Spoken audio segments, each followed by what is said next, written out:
एक महत्वपूर्ण मिशन पर एक अंतरिक्ष यान चंद्रमा पर दुर्घटनाग्रस्त हो गया है और स्थिति गंभीर है। ऑक्सीजन का स्तर गिर रहा है, इंजन बंद है। चालक दल के एक सदस्य को चोट लगी है और वे अनुसंधान स्टेशन से बहुत दूर हैं। जब डॉक्टर सॉन्ग जागती है तो वह अपनी सीट से गिर जाती है और पानी को देखती है, जिसका मतलब है कि रिसाव हो रहा है। वह इसे ठीक करना चाहती है, लेकिन जब वह बाहर देखती है तो उसे पता चलता है कि अंतरिक्ष यान एक विशाल खाई के किनारे पर आराम कर रहा है। यह सब कुछ हफ्ते पहले शुरू हुआ था। वर्ष 2075 है और पृथ्वी पानी की गंभीर कमी से जूझ रही है। समुद्र का स्तर गिर रहा है, कभी बारिश नहीं होती है और शिशु मृत्यु दर बढ़ गई है क्योंकि लोग बेतहाशा दूषित पानी का सेवन कर रहे हैं।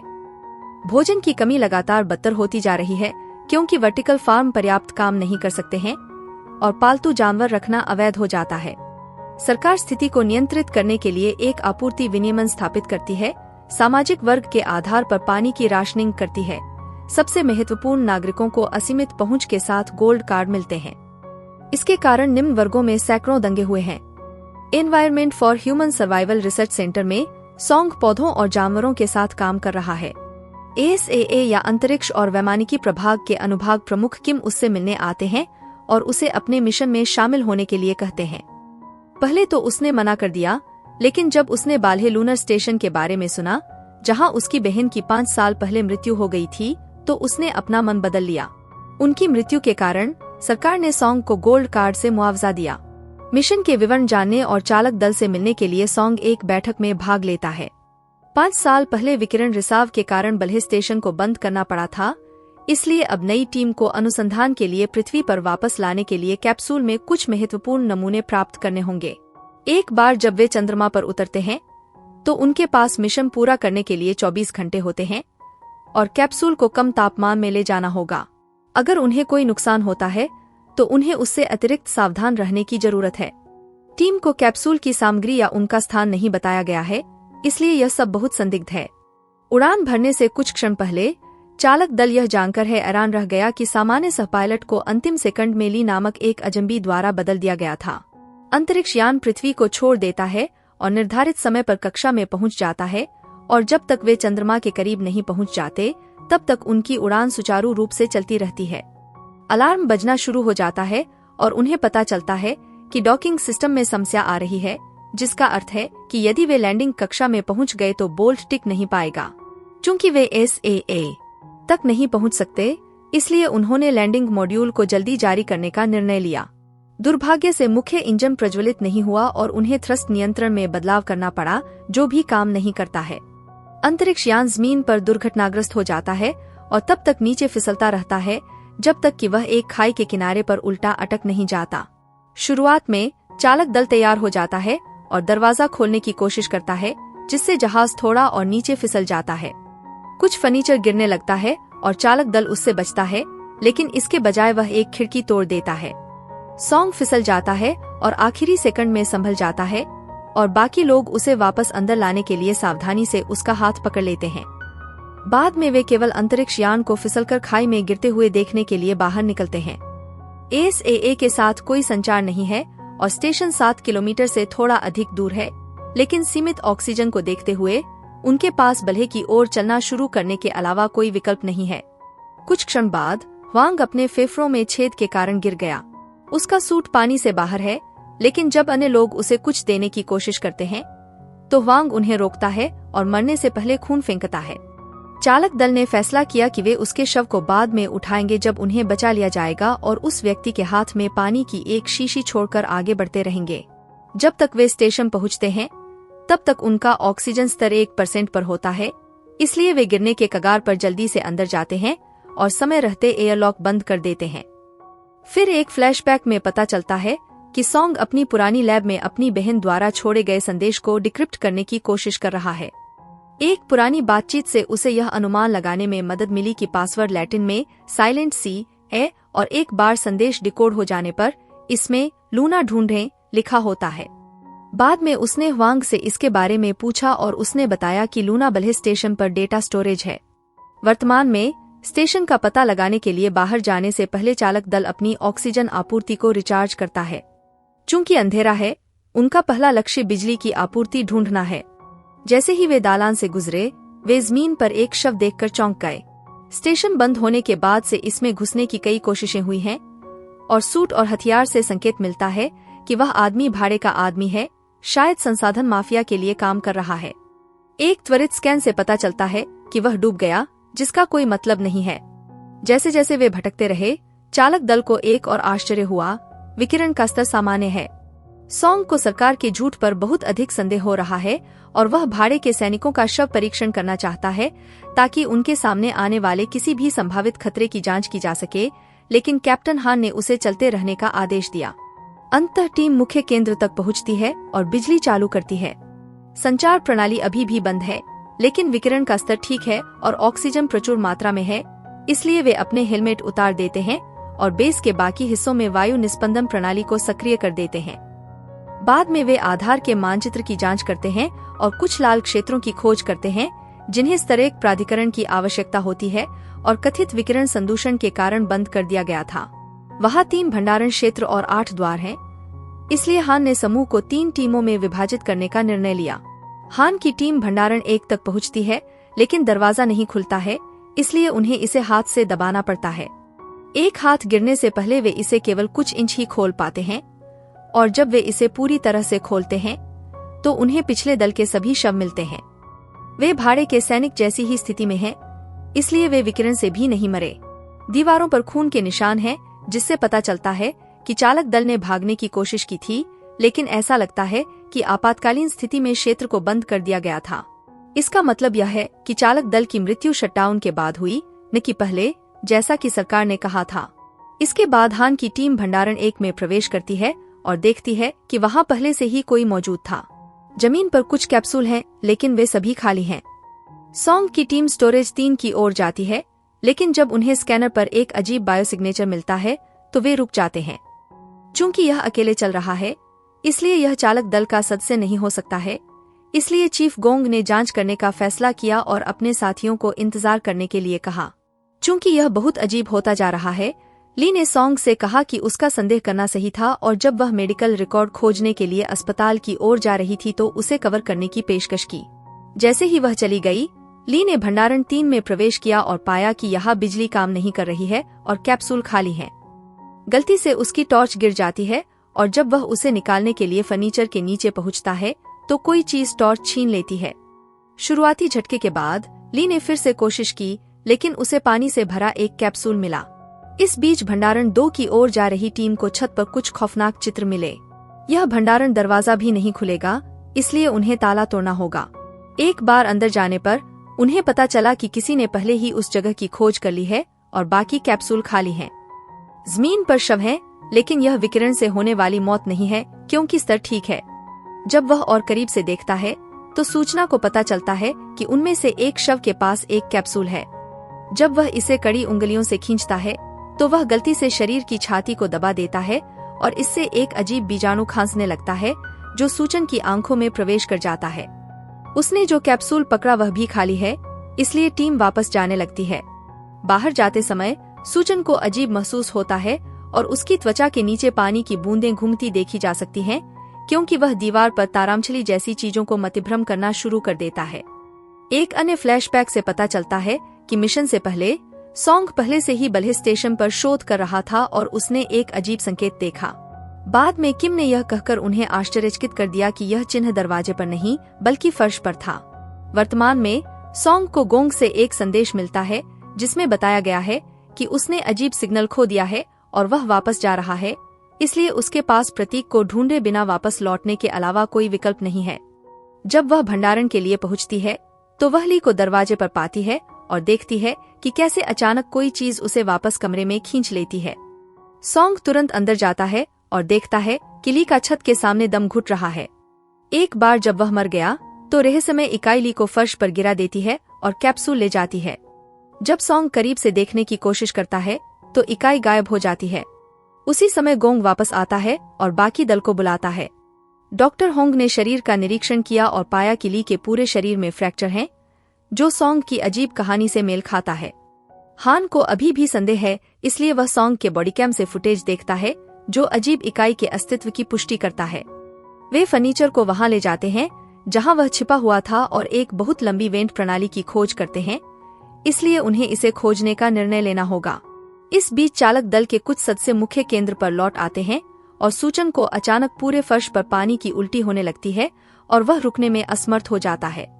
उसकी टीम के साथी दूसरों को बुलाते हैं और जैसे ही होंग वापस भागता है, वह उनसे खतरनाक सूट पहनने और पानी रोकने के लिए कहती है।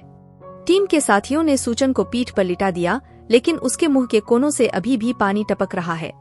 जल्द ही हांग आता है और अपना सिर पीछे झुकाता है, जिससे पानी बाहर निकलता रहता है। डॉक्टर सूचन के गले को काटकर एक ट्यूब डालती है, जिससे पानी फव्वारे की तरह बाहर निकलने लगता है। फिर वह उसके खून का एक नमूना लेती है और देखती है कि वह पूरा पानी जैसा बाहर आ रहा है।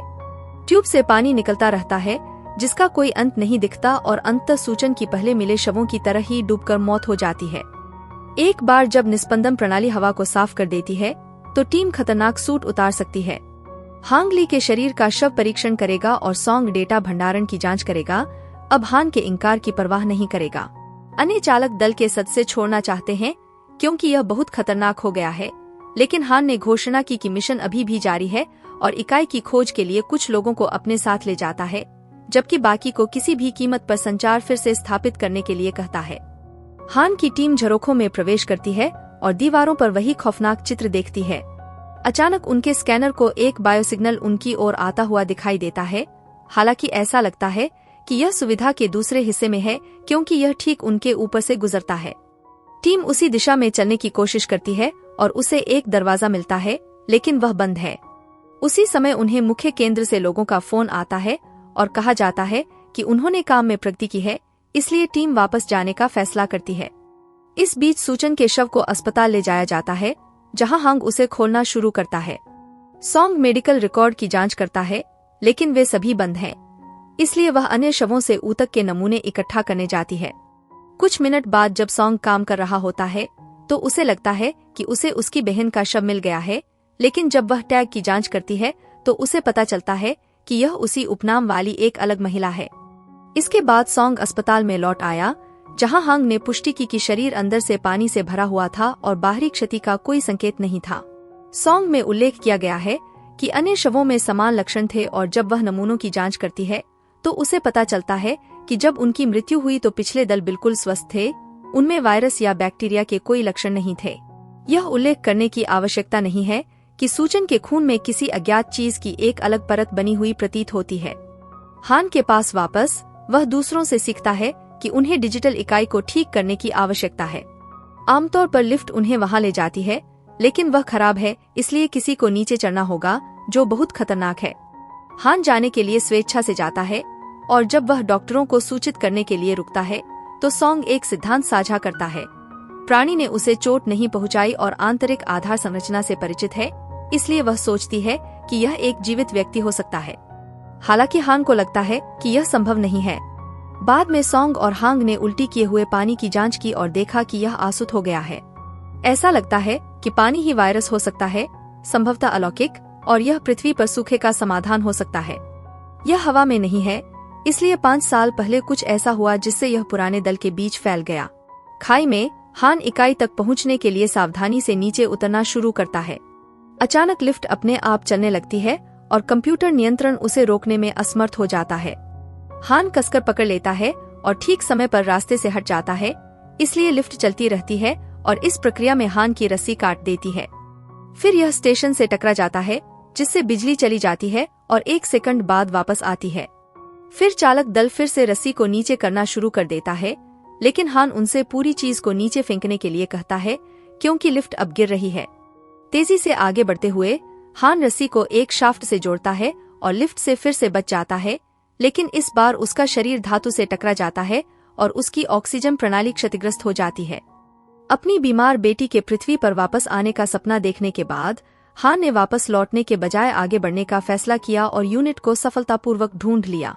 वह तुरंत एक पैनल बदलता है ताकि टीम सिस्टम को रिबूट कर सके, फिर वह बेहोश हो जाता है।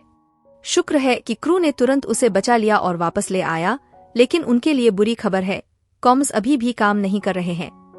कंप्यूटर पूरी तरह कार्यात्मक है, फिर भी किसी कारण से कोई सिग्नल नहीं है। अचानक उन्हें स्टोरेज 3 से आने वाले एक अज्ञात सिग्नल का पता चलता है, इसलिए वे जांच करने के लिए वहां जाते हैं। कमरा खाली हो जाता है, लेकिन जब वे ली के शरीर की जांच करते हैं तो उन्हें एक बूढ़ा संचारक मिलता है जो दर्शाता है कि वह एक दुष्ट एजेंट है। इस संचारक का उपयोग करके वे कॉम को कार्यान्वित करने और एसएए के निदेशक चोई से संपर्क करने में सफल होते हैं। हान द्वारा उसे हर चीज के बारे में अपडेट करने के बाद चोई उसे घुसपैठिए को खोजने पर ध्यान केंद्रित करने का आदेश देती है और हान प्रतिबंधित क्षेत्रों तक पहुंचने के लिए कोड मांगता है। उन्होंने यह भी बताया कि चोई उनके द्वारा बताई गई किसी भी बात से आश्चर्यचकित नहीं है, इसलिए उन्हें संदेह है कि वह जितना बताती हैं उससे कहीं अधिक जानती हैं। इस बीच सॉन्ग स्टेशन के चारों ओर घूमता है और अंत में फर्श पर साइन के साथ दरवाजा ढूंढता है, लेकिन वह सही कोड के बिना इसे नहीं खोल सकता है। वह प्रयोगशाला में लौटती है और एक नया परीक्षण करने का निर्णय लेती है।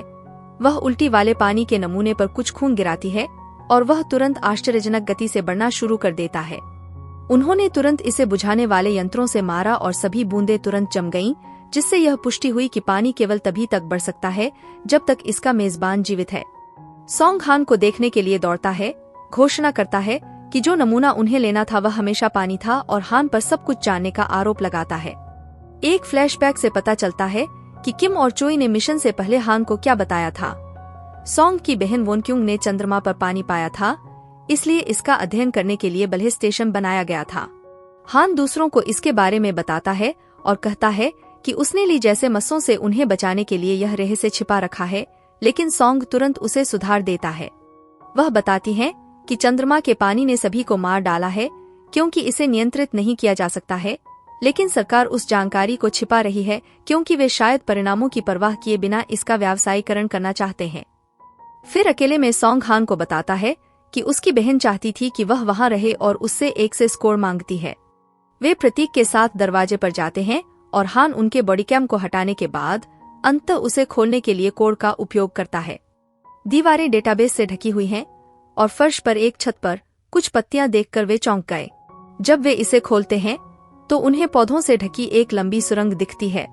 सॉन्ग और हान तुरंत बाकी दल को लेकर आते हैं और वे जांच के लिए जाने के लिए सहमत हो जाते हैं, जबकि ई2 इसकी सुरक्षा के लिए है के पास रहता है। अन्य लोग सावधानी पूर्वक नीचे उतरते हैं और पौधों से भरे कई भंडारण कक्ष पाते हैं। उन्होंने यह भी देखा कि यह क्षेत्र मानचित्र पर नहीं है। आखिरकार उन्हें एक नियंत्रण कक्ष मिला जिसमें ढेर सारे सैंपल कैप्सूल थे, जिसमें फर्श पर एक टूटा हुआ कैप्सूल भी शामिल था जहां से सभी पौधे उगे थे। टीम वापस लेने के लिए कैप्सूल इकट्ठा करना शुरू कर देती है और हान को बेलों के बीच कुछ हिलता हुआ दिखाई देता है। चालक दल के अन्य सदस्यों को दालान में कुछ दिखाई देता है और वे अचानक चिल्लाते हैं और भाग जाते हैं।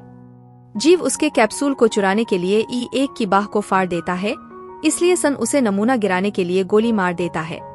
जीव लताओं में छिपने के लिए भागता है और हांग ई1 के पास पहुंचता है और पाता है कि वह मर चुका है। जब जीव बंदर की तरह इधर उधर कूदता और चढ़ता है तो अन्य लोग बेलों के पास पहुंचते हैं और गोली चला देते हैं। यह तब तक चलना बंद नहीं करता जब तक कि एक आवारा गोली फूटते हुए पाइप से न टकरा जाए जिससे इकाई गिर न जाए। चालक दल प्राणी के पास जाता है और वे यह देखकर चौंक जाते हैं कि यह वास्तव में एक युवा लड़की है जिसके जबड़े पर एक अजीब उभार और सांप जैसी आंखें हैं। जब वह उन्हें करीब आते देखती है तो वह तेजी से भाग जाती है और ऊपरी सुरंग से निकल जाती है। इस प्रक्रिया में ई2 को मार गिराती है। अन्य लोग उसका पीछा करने की कोशिश करते हैं, लेकिन उन्हें पता चलता है कि जो नमूना उसने पहले गिराया था वह टूट गया है और अब पानी ई1 के रक्त के साथ संपर्क बना रहा है जो बहुत तेज गति से बढ़ रहा है। नियंत्रण कक्ष में अलार्म बजने की आवाज सुनकर चालक दल नमूना ब्रीफकेस लेने के लिए दौड़ता है और बाहर निकलने के लिए दौड़ता है। वे ई2 उठाते हैं और अस्पताल में जाने से पहले है को फिर से लॉक करना सुनिश्चित करते हैं। इसके बाद होंग और सॉन्ग ई2 पर ऑपरेशन करते हैं क्योंकि उसके फेफड़ों में खून है और रियू को मदद के लिए कुछ रक्तदान करना पड़ता है। एक बार जब वह अस्पताल में अकेला रह गया तो रियू ने खुलासा किया कि उसके पास एक अतिरिक्त संचारक भी है और वह किसी को एक संदेश भेजता है जिसमें कहा गया है कि उसके पास एक नमूना है। रहस्यमय व्यक्ति सभी गवाहों को खत्म करने के आदेश के साथ उत्तर देता है। फिर क्रू चर्चा करता है कि क्या हुआ और सॉन्ग ने अनुमान लगाया कि लड़की उन्हें पानी लेने से रोकने की कोशिश कर रही है। हान ने चोई को यह पुष्टि करने के लिए बुलाया कि उनके पास नमूने हैं और उसे सूचित किया कि घुसपैठिया एक युवा लड़की है, लेकिन चोई ने उसे वैसे भी उसे मारने के लिए कहा। फोन रखने के बाद चोई ने खुलासा किया कि उसके पास उस लड़की के साथ कई साल पहले की एक तस्वीर है।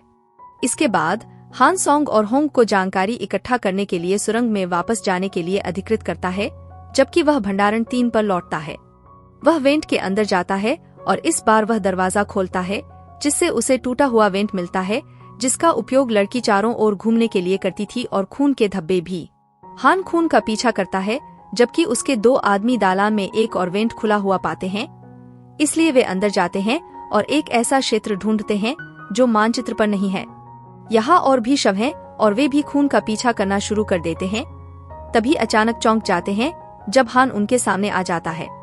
ऐसा लगता है कि लड़की को स्टेशन के बारे में पूरी जानकारी है और वह आसानी से वहां से गुजर सकती है। रहस्यमय सुरंग में सॉन्ग और होंग डेटाबेस तक पहुंचते हैं और सॉन्ग स्वीकार करता है कि उसे पता नहीं था कि उसकी बहन चंद्र आधार पर थी जब तक कि उसे उसकी मृत्यु की सूचना नहीं दी गई। जब वे अंततः कंप्यूटर की सुरक्षा का उल्लंघन करते हैं तो वे यह देखकर चौंक जाते हैं कि सारा डेटा मिटा दिया गया है। दोनों अस्पताल लौटते हैं और रियू को नमूने लेते हुए पाते हैं, यह दिखाते हुए कि उसके पास हान से आदेश हैं। सॉन्ग को संदेह हो जाता है और वह उसे रोकता है, और जब रियू उन्हें मारने के लिए अपनी बंदूक निकालता है तो दरवाजे पर लड़की को देखकर वे सभी पीछे हट जाते हैं। रियू उसे गोली मारने की कोशिश करता है, लेकिन लड़की सभी शॉट से बच जाती है और रियू को नीचे गिराने के लिए उस पर कूद पड़ती है। जब बाकी क्रू आता है तो सॉन्ग सावधानी से दिखाता है। जब लड़की नमूना पकड़ लेती है तो रियू उसे एक गोली से नष्ट कर देता है और लड़की गिर जाती है क्योंकि उसे दौरा पड़ता है। सॉन्ग ने देखा कि उसके गालों पर उभार गलफड़ों की तरह हिल रहे हैं, लेकिन लड़की भाग जाती है क्योंकि वह करीब से देख सकती है। बाद में सॉन्ग अन्य सभी कैप्सूल हटा देता है और चालक दल को बताता है कि पानी लड़की को नहीं मार सकता। क्रू के कुछ सदस्य उसे मारना चाहते हैं, लेकिन सॉन्ग ऐसा करने से मना करता है क्योंकि लड़की ही मानवता को बचाने का एकमात्र मौका है। फिर हान ने किम को फोन किया, जिसने पुष्टि की कि चोई ने ही स्टेशन को बंद करने का आदेश दिया था और SAA में हर किसी को नहीं मान गया। वह अधिक जानकारी साझा करने से इनकार कर देता है। वह केवल हान से सच्चाई का पता लगाने के लिए सॉन्ग के साथ काम करने का आग्रह करता है। जब किम अपना कार्यालय छोड़ता है तो उसे पता चलता है कि कुछ दंगाई एक भंडारण दीवार को तोड़ने में कामयाब रहे हैं और अब हर कोई पानी इकट्ठा करने के लिए दौड़ रहा है। इस बीच रियू एक संदेश भेजकर समर्थन बलों की मांग करता है। उसे अपने संपर्क से एक कॉल आती है, जिससे पता चलता है कि यह एक अमेरिकी व्यक्ति है जो जोर देकर कहता है कि उसे सभी को मार देना चाहिए और गेट 7 पर जाना चाहिए। रियू सभी नमूने ले लेता है और जैसे ही वह निकलता है, E2 जाग जाता है और सब कुछ देखता है। E2 रियू का पीछा करने की कोशिश करता है, जो तुरंत उसे गोली मार देता है और सारे सबूत छिपा देता है। हान के पास वापस आकर वह अन्य लोगों से कहता है कि वे लड़की को जिंदा पकड़ने के लिए लालच देंगे।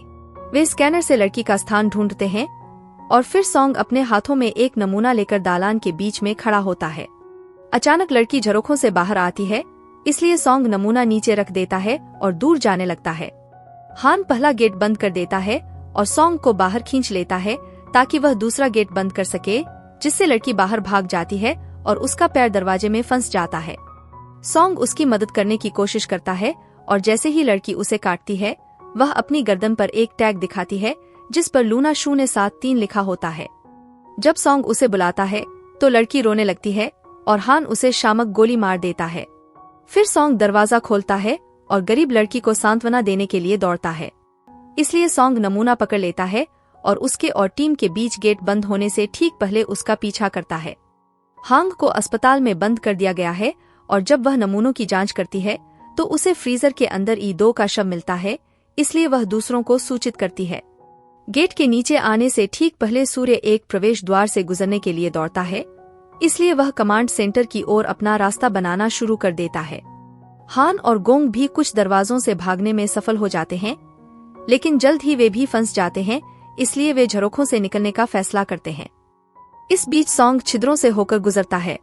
उसका नक्शा टूट गया है और वह दूसरों से संपर्क नहीं कर सकती, लेकिन लूना उसे रास्ता दिखाने का इंतजार कर रही है। बहुत भटकने के बाद सॉन्ग को एक कार्यालय मिला जिसे लूना ने अपने निजी ठिकाने में बदल दिया।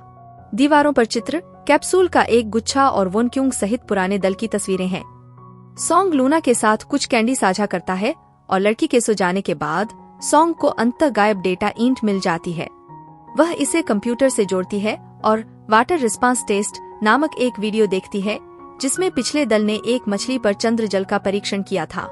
छोटा जानवर बच गया और पानी एक छोटे टैंक में भर गया। लूना नामक एक वीडियो भी है और सॉन्ग यह जानकर भयभीत है कि पिछले दल ने मानव क्लोन पर आनुवंशिक प्रयोग किए थे। जब भी कोई लूना किसी अन्य असफल परीक्षण के कारण मर जाती थी, तो वे एक नई लूना निकाल लाते थे, जिससे प्रत्येक परीक्षण के साथ उसके नाम की संख्या बढ़ जाती थी। वर्तमान लूना 73वां क्लोन है और एकमात्र जीवित है। अगला वीडियो वोनक्यूंग का है, जो बताती है कि उसने मानवता को बचाने के लिए यह सब किया, लेकिन उसे इस पर गर्व नहीं है। फिर सॉन्ग लूना को पानी का नमूना इंजेक्ट करता है, जिससे उसके घाव तुरंत ठीक हो जाते हैं। उसी समय हांग झरोखों के माध्यम से अस्पताल से भाग जाती है और थोड़ी देर भटकने के बाद वह बैगों में सैकड़ों लूना के साथ एक भंडारण की खोज में चौंक जाती है। जब कोई उसे छूता है तो वह चिल्लाती है, लेकिन वह सिर्फ हान है। साथ में वे भंडारण के अंत में एक दरवाजा ढूंढते हैं, जो उन्हें नियंत्रण कक्ष के पास ले जाता है, लेकिन उस तक पहुंचने के लिए उन्हें वेंट का उपयोग करना होगा। इस बीच सन कमांड सेंटर में पहुंच जाता है। केवल रियू अपनी बंदूक निकालकर उसका स्वागत करता है। रियू ने सन को धक्का दिया और मानचित्र की जांच करने से पहले उसे एक बार गोली मार दी, जिससे सन उस पर कूद पड़ा और उसे निहत्था कर लड़ाई शुरू कर दी। पुरुष थोड़ी देर के लिए संघर्ष करते हैं और एक बार जब रियू सन को धक्का देने में सफल हो जाता है, तो वह अपनी बंदूक निकाल लेता है और सन को फिर से गोली मार देता है। यह देखते हुए कि वह सूटकेस के बगल में गिरा हुआ है, सन एक बार फिर गोली लगने से पहले एक नमूना निकाल लेता है, जिससे कैप्सूल गिरकर टूट जाता है। रियू सन को बंद कर देता है और देखता है कि कैसे पानी उसके खून के साथ कई गुना बढ़ने लगता है। सूर्य संक्रमित हो जाता है और एक तारामछली को मतिभ्रम करने के बाद डूबने से मरने से पहले वह भारी मात्रा में पानी फेंकना शुरू कर देता है। फिर रियू वायु निस्पंदन प्रणाली को चालू करने की कोशिश करता है, लेकिन दबाव प्रणाली में एक विसंगति का पता चलता है। इसका कारण संयंत्र के कमरों में पानी है, जो फैल गया है और क्षेत्र में बाढ़ आ गई है। रियू चेतावनी को नजरअंदाज कर देता है और वैसे भी निस्पंदन प्रणाली को खोल देता है, जिससे पानी को बढ़ने के लिए जगह मिल जाती है। उस समय हान और होंग वेंट से नीचे गिरते हैं और सन का शरीर पाते हैं, लेकिन रियू नजर नहीं आता। हान तुरंत सभी द्वार खोल देता है और अब पानी के पास फैलने के लिए और भी अधिक जगह है। गोंग अभी भी छिद्रों में है और अंततः लूना का ठिकाना ढूंढ लेता है। वह लड़की को गोली मारना चाहता है, लेकिन सॉन्ग उनके बीच आ जाता है। जब गोंग हान को सूचित करता है, तो वह यह भी चाहता है कि वह उन्हें जीवित रखे और उन्हें मुख्य केंद्र पर ले आए। बाद में हान अंततः रियू को ढूंढ लेता है और उस पर कूद पड़ता है, जिससे लड़ाई शुरू हो जाती है। लोग बंदूक पर नियंत्रण पाने के लिए संघर्ष करते हैं और गलती से उस पर गोली चला देते हैं, जिससे छत में छेद हो जाते हैं। अंततः हान रियू पर काबू पाने में कामयाब हो जाता है और उसका गला घोंटने की कोशिश करता है, लेकिन रियू उसे घूंसा मारता है और भाग जाता है, क्योंकि वह गलती से अपना कम्युनिकेटर गिरा देता है। उस पल में निस्पंदन प्रणाली सक्रिय हो जाती है और पानी सभी छिद्रों से बाहर निकलना शुरू हो जाता है। आधार से बाहर रिसने लगता है और अंतरिक्ष के ठंडे तापमान के नीचे जम जाता है। पानी भी हॉलवे में टपकने लगता है और रियू और हान के बीच एक दीवार बना देता है, जिससे रियू को भागने का मौका मिल जाता है। फिर फ्लैशबैक में 5 साल पहले की घटना दिखाई देती है। हर कोई सामान्य रूप से काम कर रहा था, तभी अचानक अलार्म बजने लगा, इसलिए चालक दल खाली करने के लिए दौड़ा, जबकि पानी को फर्श पर एक छोटा सा बीज मिला, जिससे वह तुरंत बड़ा हो गया। कंप्यूटर गेट बंद करता रहा और हर कोई समय पर बाहर नहीं निकला। अन्य लोगों ने पाया कि प्रवेश द्वार को गार्डों ने अवरुद्ध कर दिया है, जो गेट बंद होने पर उन्हें रोकने के लिए उन पर गोली चला देते थे। फिलहाल स्टेशन पर पानी भरने लगा है। चालक दल मेडिकल बे में फिर से एकजुट होता है और चर्चा करता है कि कैसे आगे बढ़ना है। अचानक सॉन्ग बीमार महसूस करने लगता है और खुद को दूसरे कमरे में बंद करने के लिए दौड़ता है, दूसरों को संक्रमित नहीं करना चाहता। फिर उसे पानी की उल्टी होने लगती है और खुद को डूबता हुआ देखकर बेहोश हो जाती है, लेकिन अपनी बहन के बारे में सोचते समय सॉन्ग को एक रोशनी दिखाई देती है और वह पानी से लड़ना शुरू कर देती है। कुछ मिनट बाद सॉन्ग अस्पताल में जाकर चौंक जाता है। हांग का मानना है कि लूना के काटने से उसमें एंटीबॉडीज भर गईं। फिर हान और गोंग ने रियू के संदेश पढ़े और किम को फोन किया, जो SAA की पुष्टि करता है। बचाव जहाज ने बेस की ओर आ रहे दूसरे अंतरिक्ष यान का पता लगाया है। सॉन्ग जानना चाहता है कि लूना का क्या होगा और किम बताती है कि उसे राष्ट्रीय रक्षा मंत्रालय में ले जाया जाएगा और सरकार प्रयोग जारी रखेगी। सॉन्ग ने पानी को पृथ्वी पर वापस लाने से इनकार कर दिया और हान ने खुलासा किया कि उसने किम को चोई के खिलाफ जाने के लिए अन्य अधिकारियों को इकट्ठा करने के लिए कहा था, लेकिन किम ने बताया कि कोई भी उसके साथ शामिल नहीं होना चाहता था क्योंकि चोई शक्तिशाली है। कॉल समाप्त होने के बाद सॉन्ग कहता है कि उन्हें international institute of space biology जाना चाहिए क्योंकि यह एक सुरक्षित और तटस्थ अंतरिक्ष स्टेशन है जहां वे बेहतर योजना बनाने के लिए समय खरीद सकते हैं। इस बीच रियो स्टेशन के चारों ओर घूमता रहता है क्योंकि उसे मतिभ्रम होने लगता है क्योंकि वह भी संक्रमित है। उसने उन लोगों को देखा है जिन्हें उसने अपना रास्ता रोककर मार डाला था, जबकि दरारों से पानी का रिसाव जारी है। चालक दल में वापस हान लूना का विश्वास हासिल करने में सफल हो जाता है क्योंकि वह अपनी बेटी द्वारा उसके बैज पर लगाए गए स्टिकर को देखती है। यह हान को किसी भी स्थिति में उसके टखने पर ट्रैकर लगाने की अनुमति देता है। फिर टीम बाहर निकलने लगती है, लेकिन लूना अचानक जमीन पर गिर जाती है और उनके हॉलवे के नीचे पानी भर जाने की आवाज आती है। घबराकर वह विपरीत दिशा में भागती है और पानी उनके दालान तक पहुंचने से ठीक पहले चालक दल उसका पीछा करता है। सभी जगहों पर वेंट के ढक्कन टूटते रहते हैं और अधिक पानी अंदर आता रहता है, लेकिन शुक्र है कि दल इतनी तेजी से दौड़ता है कि गेट 7 तक पहुंच जाता है और उसे अपने पीछे बंद कर लेता है। यहाँ क्रू को एक बदहवास रेयू मिलता है जो उन्हें रोकने के लिए हवा में गोली चलाता है और अपने द्वारा मारे गए सभी लोगों के लिए माफी मांगते हुए रोने लगता है। यह पता चला है कि वह उन गार्डों में से एक था जिसने 5 साल पहले वैज्ञानिकों को भागने से रोका था और गेट बंद करने के लिए बटन भी दबाया था। यह देखते हुए कि पानी उनके पीछे के गेट को गिराने वाला है, गोंग ने रियो को नीचे लाने के लिए कई बार गोली चलाई, लेकिन रियो उस पर भी गोली चलाने में सफल हो जाता है। अब दल आगे बढ़ सकता है और समय रहते पानी रोकने वाले दूसरे गेट को गिरा सकता है। जबकि रियो पानी जैसे खून की उल्टी करता है और मर जाता है, टीम उसके नमूने ले लेती है और एयरलॉक की ओर भागती है जहां वे शूट करना शुरू करते हैं। गोंग बहुत कमजोर है, इसलिए हान उसके घाव को टेप से बंद कर देता है और उसे अपना सूट पहनने में मदद करता है, लेकिन उसके प्रयास व्यर्थ जाते हैं और गोंग वैसे भी मर जाता है। एक बार जब हर कोई तैयार हो जाता है तो हान वायु अवसादन को सक्रिय करने का प्रयास करता है, लेकिन सिस्टम काम नहीं कर रहा है और उसे इसे मैन्युअल रूप से करना होगा। सॉन्ग की दलीलों को नजरअंदाज करते हुए हान चुपचाप बाहर निकलता है और पानी के इस क्षेत्र में पहुंचने से ठीक पहले लीवर को सक्रिय करता है और उसे नीचे ले आता है। उस पल में सॉन्ग और होंग ने देखा कि लूना पहले ही अपने सूट के बिना बाहर जा चुकी है।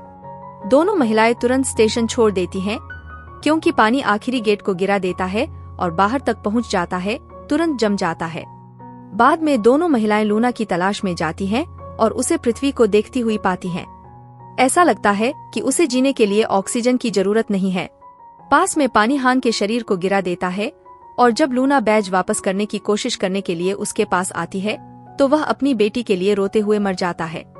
फिर अंततः एक बचाव शटल उन्हें लेने आता है।